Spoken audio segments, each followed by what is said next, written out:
The Super Bowl, one of the most anticipated days of the year for sports fans. Lots of fun, frivolity, and football.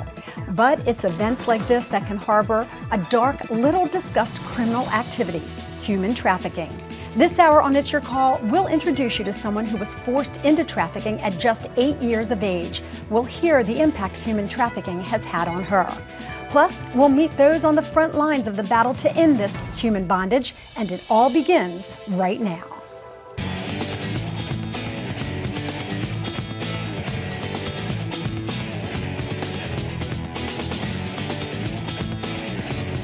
Human trafficking is one of the fastest growing crimes in the world, but if you think it only happens elsewhere, think again. It's happening in America, it's happening in your state, and it's happening in your town. This hour on It's Your Call, we're taking it out of the shadows and shedding some light on this very disturbing issue.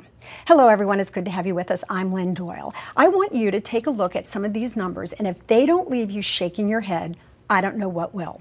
According to a 2011 FBI report, there are millions of women and children enslaved in the human trafficking underworld, mostly used as sex slaves.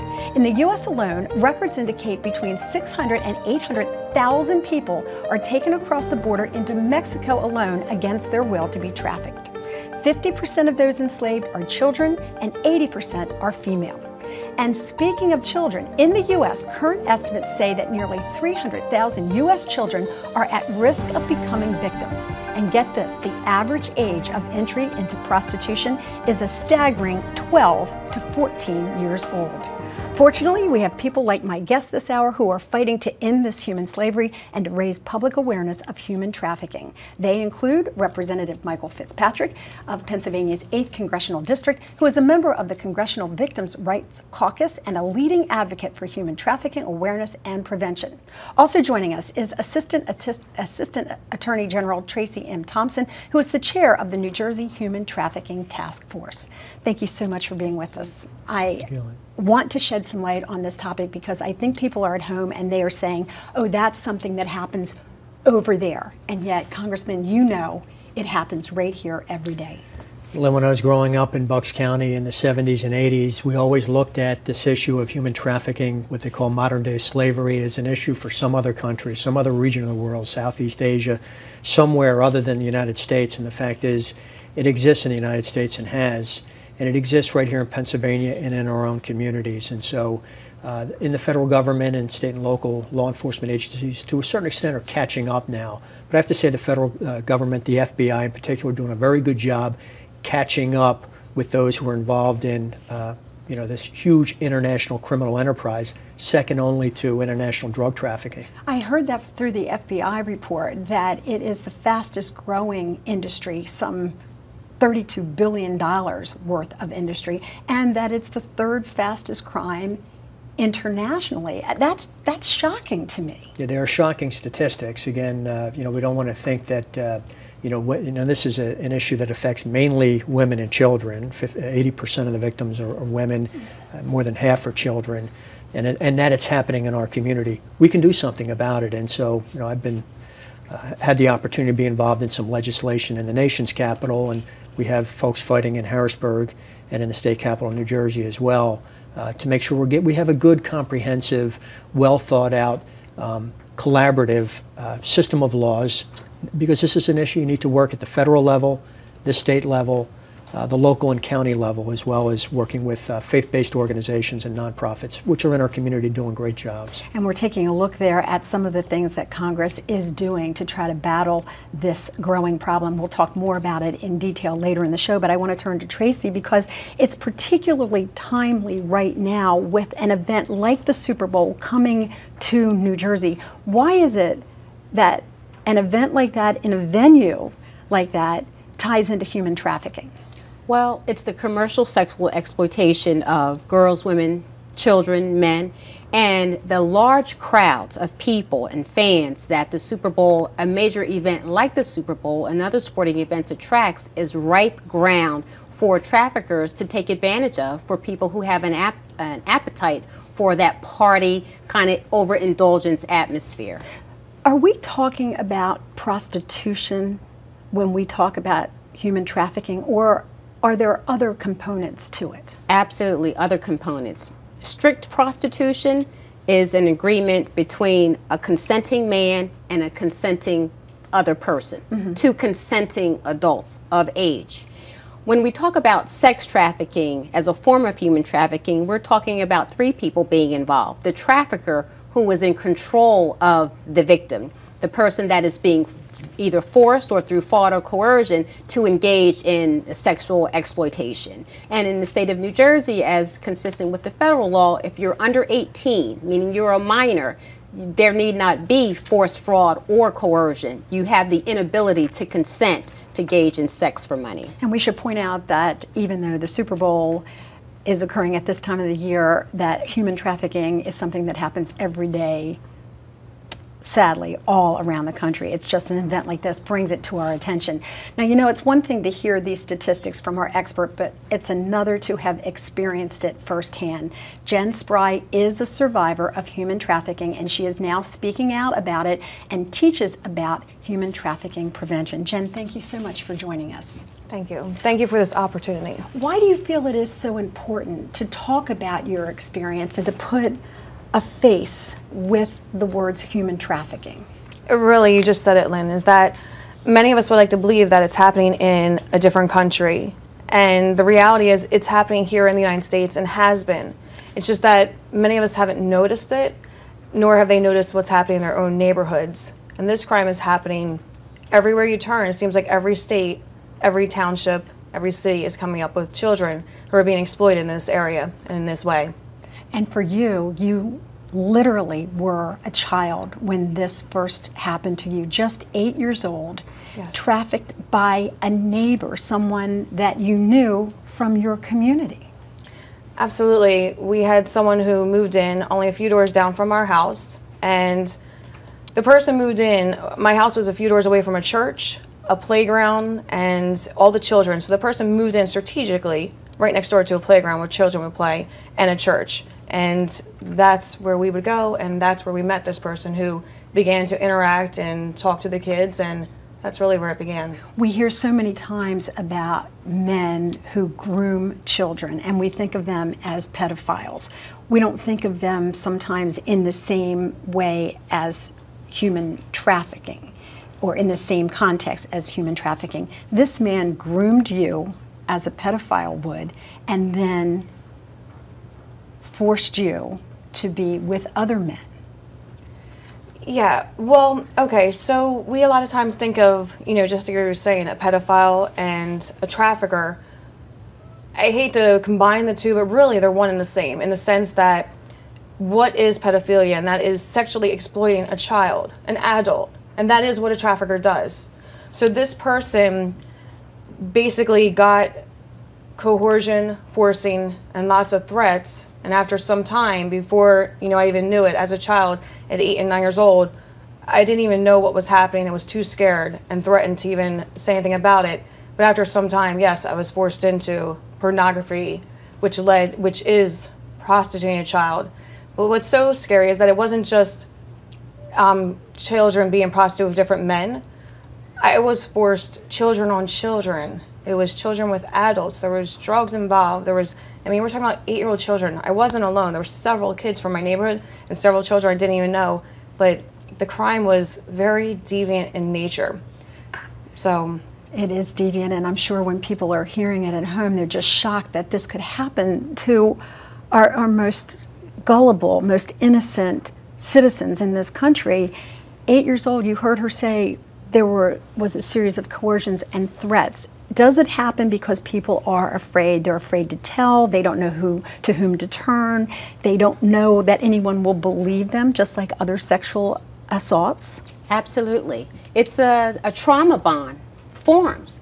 They may even fall in love with the trafficker. They may even consider themselves boyfriend and girlfriend, or a dating situation. Again, as I said earlier, you don't need to have force, fraud, or coercion when you're talking about a minor, but that's today's law. This is why Congress has stood up and taken notice? Because when you hear a story like Jen's about being 8 years old and being forced to do the deviant things that she was forced, we're going to look to our lawmakers to say, what can we do to stop this? And we should. And the role of government, first and foremost, is to protect those who cannot stand for and protect themselves.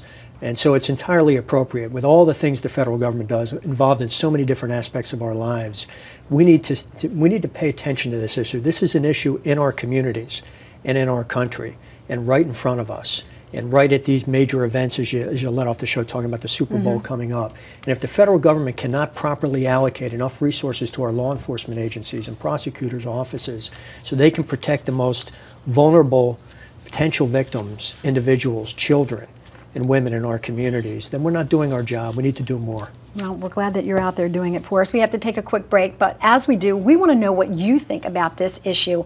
Were you aware of just how prevalent human trafficking has become, or would you count yourself among the majority of Americans who don't even realize it exists? And do you know someone who is possibly at risk? Would you know the warning signs?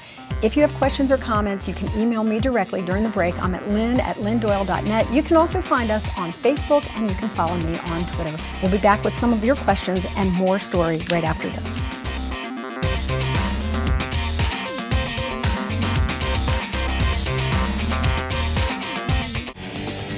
According to a 2011 FBI report on human trafficking, current estimates say nearly 300,000 U.S. children are at risk of becoming victims, and that the average age of entry into prostitution is a staggering 12 to 14 years old. Yes, I know I said that earlier in the show, but it is so important. I wanted to repeat it to you so that these numbers stick in your head.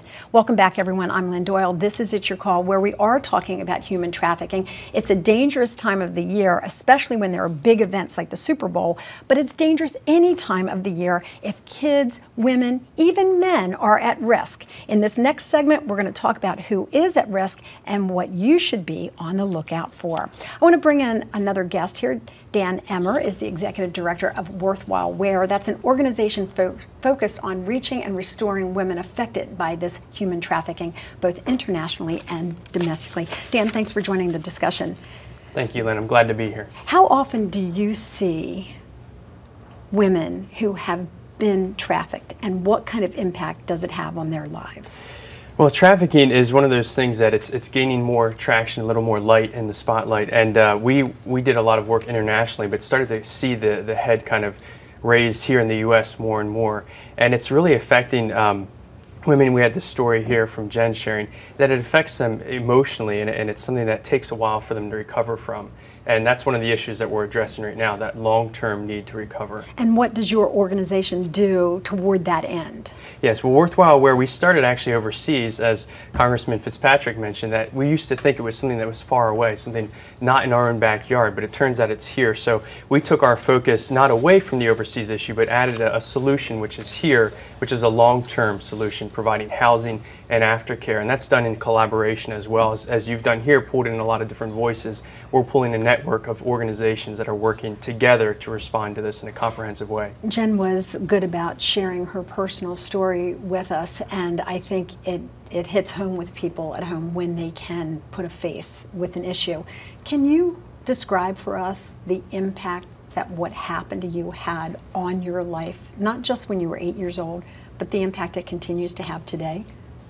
Sure. Okay, so when something like that happens, a child is so traumatized. Like, I worked with rescue and restoration, and when I look at those children, yes, it's so important to do that, and thank God for people like Dan and his organization who do that, but I look at the road of recovery that those children have to go down. I myself had several surgeries on my insides, on my reproductive parts.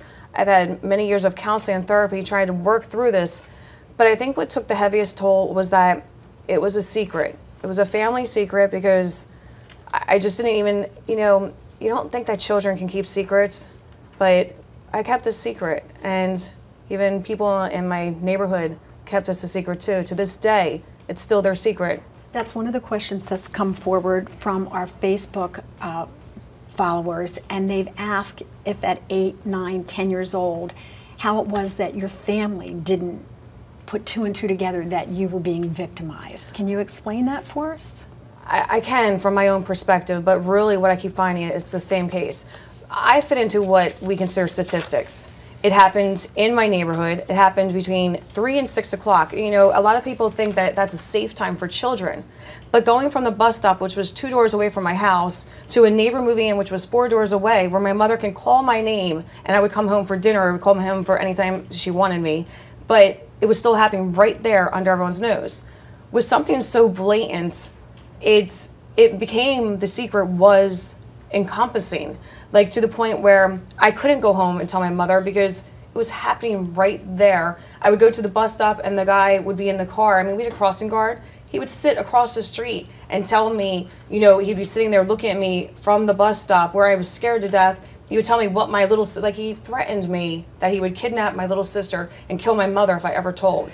So I kept that secret. We see stories like this. We see stories nationally like this. We learned of the women who were held against their will in Cleveland. We heard about the J.C. Dugar story. We've heard about Elizabeth Smart. These men, typically they are men, find a way to just enslave these people and make them believe that there's no one out there that can help them. It just breaks your heart. And there are people out there to help. So as Jen said, it is happening right in front of us, right under our noses, right in our communities. And so up in Bucks County, the community where I live and where I represent, I was so grateful that, you know, because I was involved in this issue in Washington and coming back and talking to Rotary clubs and groups in Bucks County, you know, to meet Dan up at, you know, the Calvary Church up in Souderton, Upper Bucks County, to hear the Calvary Church was involved, that his organization was inculcated in this church, raising money, raising awareness.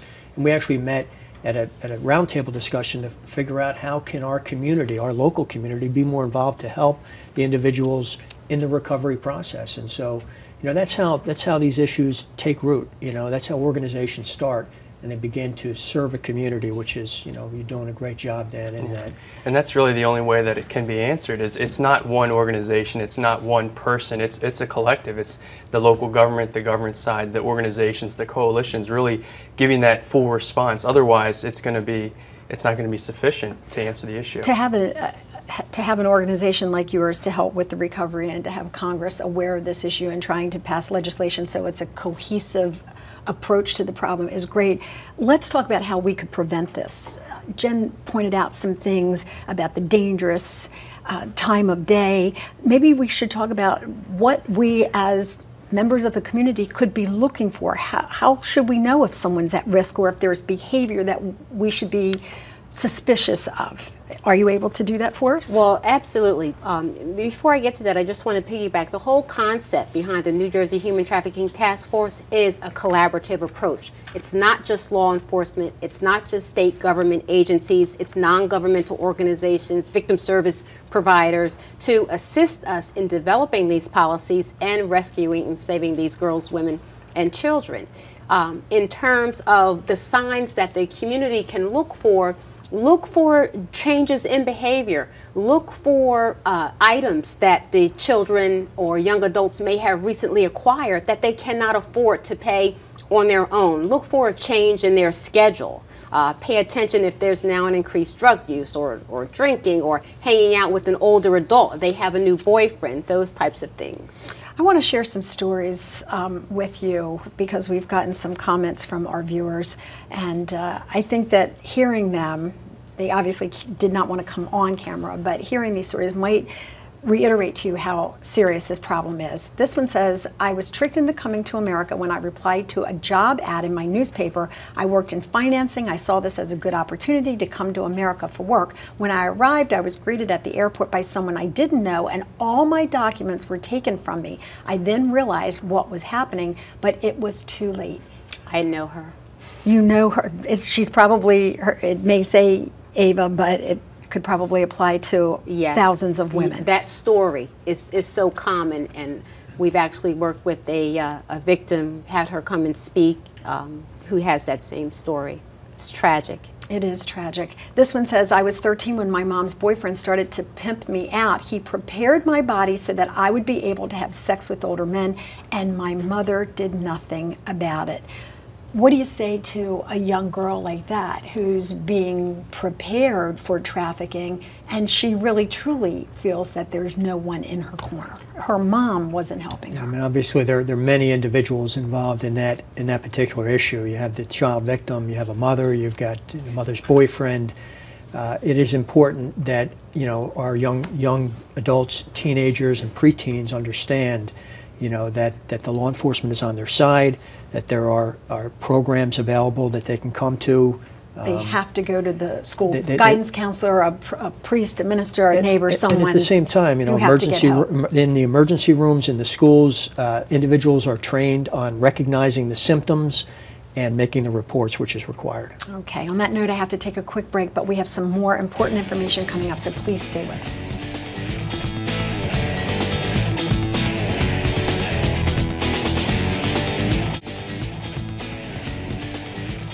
Thanks for joining us once again. I'm Lynn Doyle. This is It's Your Call. Our topic is human trafficking. If you think that that's an issue that happens someplace else in the world, I want you to stop and think again. It's happening right here, right now in your community, and we need you to be aware of it. Congressman Fitzpatrick has made it a priority to get the word out. How important a role can the public play in human trafficking? Well, they're critical. If you see something, you have to say something. I want my constituents to know just this week my office was meeting with the Bucks Coalition Against Trafficking, which is engaged in this issue, and we're there to help. And in terms of large events like the Super Bowl, which this year happily is happening in New Jersey, but elsewhere around the country, what advice would you give for people to look and be aware? Absolutely. If you feel like you are being exploited sexually or otherwise, or know someone who is being exploited, call the hotline. There's a national hotline, but New Jersey also has a state hotline 24/7, 1-855-END-NJHT. There's help. Would you repeat that for us again? Yes, 1-855-END-NJHT. Okay, and it's not just in New Jersey, it is happening everywhere, and fortunately we have organizations like Dan Emmer's Worthwhile Wear. What can the general public do in terms of supporting you and providing resources? Well, we have the program, the local program, which is the long-term housing. Currently, one of the hardest things for a nonprofit is profits or funding. So we're looking for that, but also we're looking, as glad as we are to provide a solution, but prevention would be so much better if the community is willing to look and look for the signs. Okay, and on that note, I want to go to Jen, talk about prevention. In your case, you think if a neighbor had just paid closer attention, the course of your life may have been different. Can one person really make a difference? And that's just it. That's what our whole message here is today. That it's not just a national level, that it is going down to that one single person. If the caregiver or the guardians in the home don't know that's going on, whether they know or don't know, a neighbor could be the person who could stand up for that child and be the voice of someone who doesn't have a voice. If you see someone who's living alone, who hangs around children, who doesn't have children, who's on the edge of the park, just like we would tell our kids to be careful of sexual predators, maybe now we need to add human traffickers in our consciousness. We also need to think that it's not just a matter of kidnapping. You know, in my case, no one ever came looking for me because I never went missing. Okay. Well, you have tried to turn your life around and are doing a successful job of helping others become survivors and hopefully not become victims in the first place. So Jen, thank you so much. You were so brave. I appreciate it. Congressman, thank you for being on the front lines of the battle. Tracy, you as well, and Dan, thank you. If you have questions or comments for any of our guests, please email me at lynn@lynndoyle.net and we'll make sure that we forward them on. Thank you for watching. See you next time.